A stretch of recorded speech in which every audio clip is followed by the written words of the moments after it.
सबसे अच्छा अगर इलाज कहीं होता है तो हमारे देश में, हिंदुस्तान में। डॉक्टरों को जितनी बधाई दी जाए वो कम हो। मरों को जिंदा करने का काम हमारे हिंदुस्तान के डॉक्टर करते हैं और उसमें मैंने देखा कि लोग बिल्कुल डेड होके आए और डॉक्टरों ने उनके इलेक्ट्रिक वो लगा करके, सीना दाब करके कई लोगों को मेरे सामने उन्होंने जिंदा करने का काम। इसलिए नहीं हो पा रहा है कि झोपड़ी में रहने वाला आदमी मेदांता में इलाज तो नहीं करा सकता, क्योंकि जिंदगी से बढ़ के कोई चीज मैं नहीं समझता हूं इंसान की जिंदगी से बढ़ के कोई उससे ज्यादा कीमती हो सकती है। कहते भी हैं विकसित भारत तो जब ही बनेगा जब हमारी स्वास्थ्य व्यवस्था अच्छी होगी। जब स्वास्थ्य व्यवस्था हमारी अच्छी नहीं है सभापति महोदय, तो हमारा देश कैसे आगे बढ़ेगा। हमको स्वस्थ करने का सरकार से हमारी अपील है कि ये लोग काम करें। मोहम्मद जासमीन अंसारी जी। सभापति महोदय, आज मैं बड़े गर्व के साथ और अपने जो हमारे चिकित्सक डॉक्टर हैं इनको मैं बधाई देना चाहता हूं। पूरी दुनिया में सबसे अच्छा अगर इलाज कहीं होता है तो हमारे देश में, हिंदुस्तान में। पूरे विदेश से लोग, मैं अभी थोड़े दिन पहले श्रद्धेय नेताजी को देखने गया था मेदांता गुड़गांव में, तो वहां पे एक बिल टावर बना हुआ है बड़ा अस्पताल के बगल में। तो मैंने लोगों से पूछा कि ये टावर किसका है, वो कैसे बना हुआ है, तो उन्होंने बताया कि जो विदेश से लोग आते हैं दूसरे मुल्कों से, वो लोग इसमें अपनी रह के इलाज कराते हैं। वही चीज मैंने फोर्टिस में देखी थी गुड़गांव में। तो आज इस मामले में तो हमारे देश का कोई जवाब नहीं है और डॉक्टरों को जितनी बधाई दी जाए वो कम हो। मरों को जिंदा करने का काम हमारे हिंदुस्तान के डॉक्टर करते हैं। इसका भी मुझे एक मेरा खुद का तजुर्बा हुआ जब मेरी सिस्टर बहन की तबीयत खराब हुई और मैं लारी में था, उनको एडमिट कराया और उसमें मैंने देखा कि लोग बिल्कुल डेड होके आए और डॉक्टरों ने उनके इलेक्ट्रिक वो लगा करके, सीना दाब करके कई लोगों को मेरे सामने उन्होंने जिंदा करने का काम। इसमें कोई दो राय नहीं है। और एक चीज और मैं बता दूं, जो हमारे हज के लिए, हज बैतुल्लाह के लिए लोग जाते हैं हज करने, साल में एक बार हज होता है, तो हर स्टेट से एक डेलीगेशन जाता है अपने प्रदेश के लोगों की इलाज के लिए। तो वहां के जो बहुत बड़े पैसे वाले लोग हैं सऊदी के, वो लोग इस दिन का इंतजार करते हैं कि साल भर के बाद जब भारत से लोग आएंगे डॉक्टर, उनसे हम अपना इलाज कराएं। ये भी मैंने देखा, क्योंकि मैं हज करने गया हूं। तो आज ये चीज तो है, लेकिन ये सेवाएं और सुविधाएं मैंने जो बताया ये उन लोगों के लिए जिनके पास धन है, पैसा है। लेकिन जो हमारे झुग्गी झोपड़ियों में लोग रह रहे हैं, 81 करोड़ पूरे भारत में और 15 करोड़ हमारे प्रदेश में, उन लोगों को ये ट्रीटमेंट मुहैया नहीं हो पा रहा है। इसलिए नहीं हो पा रहा है कि झोपड़ी में रहने वाला आदमी मेदांता में इलाज तो नहीं करा सकता। आज 35 जो सरकार संचालन कर रही है, वो 35 मेडिकल कॉलेज बने हुए हैं सभापति महोदय, और हमारे पास 75 जिले हैं हमारे प्रदेश में। तो मैं ये चाहूंगा सरकार से, आपके माध्यम से सभापति महोदय, कि हर जिले में जो 500 का जो बने हुए और है, लखनऊ को छोड़ के, लखनऊ तो 5-6 हजार बेड का है, बाकी 500 बेड के ही सब जगह मेडिकल कॉलेज बने हैं 35 जिलों में, जिसको गवर्नमेंट संचालित करती है। मैं प्राइवेट की बात नहीं कर रहा हूँ। नहीं, 35।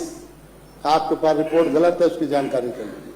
40 जो जिले बचे, उनमें मैं चाहता हूं सरकार से, माननीय सभापति आपके माध्यम से, कि उसमें भी मेडिकल कॉलेज 1000 बेड का कम से कम हर जिले पे अगर बना दिया जाए और एक ट्रामा सेंटर बना दिया जाए। हार्ट के बहुत लोग आते हैं, एक लारी की तरीके से हर जिले में एक व्यवस्था कर दी जाए, तो आज ये गरीब लोग जो हमारे हैं उनको भी अच्छी बेहतर ट्रीटमेंट मिल जाए। क्योंकि जिंदगी से बढ़ के कोई चीज मैं नहीं समझता हूं इंसान की जिंदगी से बढ़ के कोई उससे ज्यादा कीमती हो सकती है। तो मैं आपके माध्यम से ये चाहूंगा कि वहां भी हर जिले में एक मेडिकल कॉलेज 1000 बेड का कम से कम बनाया जाए, तभी हमारे प्रदेश के लोग बढ़िया इलाज पा पाएंगे, अच्छा उनका ट्रीटमेंट हो पाएगा। और मेरी ये अपील और गुजारिश इसलिए है कि वो लोग बेचारे कभी मेदांता तक नहीं पहुंच सकते, वो आगे कहीं बड़े प्राइवेट अस्पतालों में नहीं दिखा सकते, इनकी वो स्थिति नहीं है दिखाने की। तो इसलिए इस पे बहुत ध्यान सरकार को देना चाहिए, क्योंकि आप विकसित भारत के नारे भी लगाते हैं, कहते भी हैं विकसित भारत तो जब ही बनेगा जब हमारी स्वास्थ्य व्यवस्था अच्छी होगी। जब स्वास्थ्य व्यवस्था हमारी अच्छी नहीं है सभापति महोदय, तो हमारा देश कैसे आगे बढ़ेगा।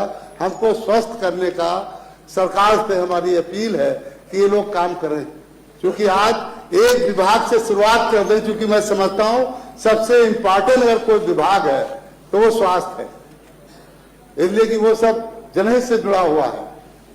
तो मैं ये आपसे अपील करना चाहूंगा आपके माध्यम से कि आप सरकार से कह के 40 जितने जिले बचे हमारे, उन जिलों में कम से कम 1000 बेड का वहां पे मेडिकल कॉलेज बना दें। चूंकि होता क्या है, 10 जिलों का लोड आपके मेडिकल कॉलेज लखनऊ पे है और वहां पे इतनी भीड़ और रस रहती है, चूंकि वो दूर से एक्सीडेंट हुआ शाहजहानपुर, वो लेके जब तक आता है तो आधे लोग तो वहीं खत्म हो जाते हैं रास्ते में। अगर उनको जिले में ये फैसिलिटीज मिल जाए तो शायद वो बच जाए। यहाँ भी आने के बाद ये स्थिति होती है कि वहां पे पेशेंट सीरियस है, खून से लथपथ है और बोल नहीं पा रहा है और ये बिल्कुल लग रहा है कि बस खत्म होने वाला है, लेकिन डॉक्टर लोगों की मजबूरी है, वहां भी बेड कम पड़ जाते हैं, डॉक्टर्स कम पड़ जाते हैं। 4-4 घंटे एक्सीडेंटल मरीज बाहर तड़पते रहते हैं, पड़े रहते हैं, जिनका कोई पुरसा हाल नहीं। तो मैं ये आपके माध्यम से चाहूंगा कि ये सारी फैसिलिटीज जो आज लखनऊ में है, ये हर जिले पे जब तक आप नहीं करेंगे तब तक की स्वास्थ्य व्यवस्था नहीं सही हो पाएगी। जैसे रूरल ग्रामीण क्षेत्रों में सीएससी बनी हुई है, सीएससी में जो डॉक्टर्स आपके जाते हैं उनको आप अलाउंस 4000 रुपए देते हैं। अब उनको 2 घर चलाने होते हैं, एक तो जहां वो ड्यूटी लगी वहां जाना है और एक जहां बच्चे पढ़ रहे हैं रह रहे हैं उस घर की। तो कम से कम हमारे हिसाब से इस घराने के वक्त में उन डॉक्टरों की कम से कम विचार थे 20,000 रुपए अलाउंस उनको मिलना चाहिए। जब हम ये सब चीजें डॉक्टरों के लिए करेंगे तभी उनका मन लगा के वो सब सेवा कर पाएंगे समाज की और मतलब सबकी सेहत को ठीक कर पाएंगे। तो ये मेरी आपसे अपील और गुजारिश है। और मैं समझता हूं जो चीज मैं कह रहा हूं, ये चीज अगर सरकार बना दे जिले लेवल पे तो शायद सीएससी में लोगों को भेजने की जरूरत नहीं पड़ेगी, जिले के लोग तो जिले तक के पहुंच ही जाएंगे और उनको वहां अच्छा इलाज मिल जाए। ये मेरी आपके माध्यम से अपील है।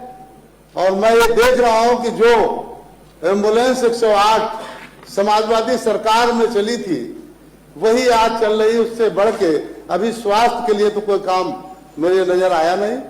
वही जो माननीय राष्ट्रीय अध्यक्ष जी हमारे अखिलेश यादव जी ने चलाया वही मुझे दिख रही है, बाकी तो कोई मतलब दिख नहीं रहे। उसमें भी गाड़ियां पुरानी हो गई हैं, उनका भी संचालन बहुत अच्छी तरीके से नहीं हो पा रहा। तो मेरी आपसे यही गुजारिश और अपील है आपके माध्यम से कि सरकार अगर ये विकसित भारत का सपना देख रही है तो ये इसको भी सही करने की व्यवस्था पे स्वास्थ्य को लाने की काम करे, तभी कुछ ऐसा लगेगा कि हाँ विकसित भारत बनने जा रहा है। तो आज ऐसा कोई काम सरकार के थ्रू नहीं हो रहा है। मैं अपना जो टाइम है वो मैं मुकुल जी को भी देता हूँ, बाकी का